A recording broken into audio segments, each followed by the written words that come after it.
Hi, ako nga pala si Berto. Ako yung dating vlogger sa Pilipinong Katoliko Vlog. Nagsimula akong mag-vlog noong October 13, 2012. Doon sa vlog, kwento ko yung aking conversion story mula sa pagiging born again Christian, pabalik sa pagiging Katoliko. Bininyagan akong Katoliko noong sanggol pa lang ako. Pero born again Christian ang kinalakihan kong pananampalataya.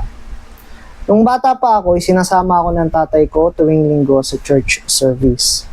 Hindi na ako isinali noon sa Sunday school ng mga bata.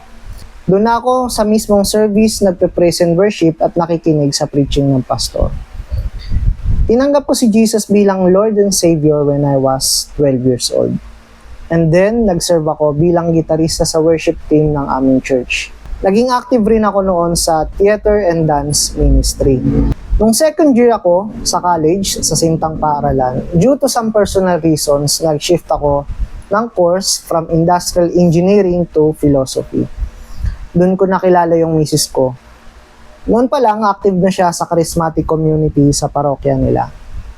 Nag-evangeligaw ako sa kanya noon. Evangelism na may kasamang ligaw. Sabay kaming nag-join sa Seeds of the Nations at Campus Crusade for Christ. Dahil medyo nakukumbinsi ko na siya na mapagsamba-samba sa mga Diyos-Diyosa ng mga Katoliko at wala sa Biblia ang mga pinaggagawa, muntik na niyang iwan ang pagiging Katoliko. Tamang-tama naman na noon nabasa ko yung Crossing the Tiber ni Steve Ray. Si Steve Ray ay isang Baptist na nag-convert sa Catholic faith. Sa libro niya ay pinaliwanag niya kung bakit siya nag-decide na mag-convert sa pananampalatayang Katoliko. Para sa akin, yung mga nilatag niyang reasons were very compelling and convincing. Eventually, I decided na bumalik sa pananampalatayang Katoliko. Dahil doon, lumipat kami sa campus ministry ng Archdiocese of Manila sa Sintang Paaralan. Nung una, maraming nag-aakala na yung girlfriend ko, na misis ko na ngayon, ang dahilan kung bakit ako bumalik sa pagiging Katoliko. Pero ang totoo, ang pinakamabigat na rason kung bakit ako bumalik sa pagiging Katoliko ay ang sakramento ng banal na Eucharistia. Sa sakramentong ito ay binibigay ni Kristo ang sarili niya sa atin ng buong buo. Body, blood, soul, and divinity.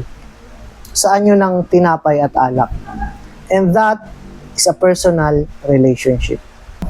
Nung tumigil ako magsulat sa blog, nung mga panahon na nag-iisip-isip na akong talikuran ng pananampalatayang Katoliko, ang kaisa-isang rason kung bakit ako nanatili ay ang banal na Eucharistia, si Kristo mismo. Ngayon, bumabalik na tayo, hindi sa vlogging, kundi sa vlogging. Marami akong lesson learned, realizations, and discoveries nung panahon na tumigil ako sa paglalabas ng articles.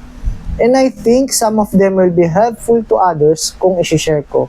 Different medium but same message pa rin. Si Kristo at ang pananampalatayang Katoliko.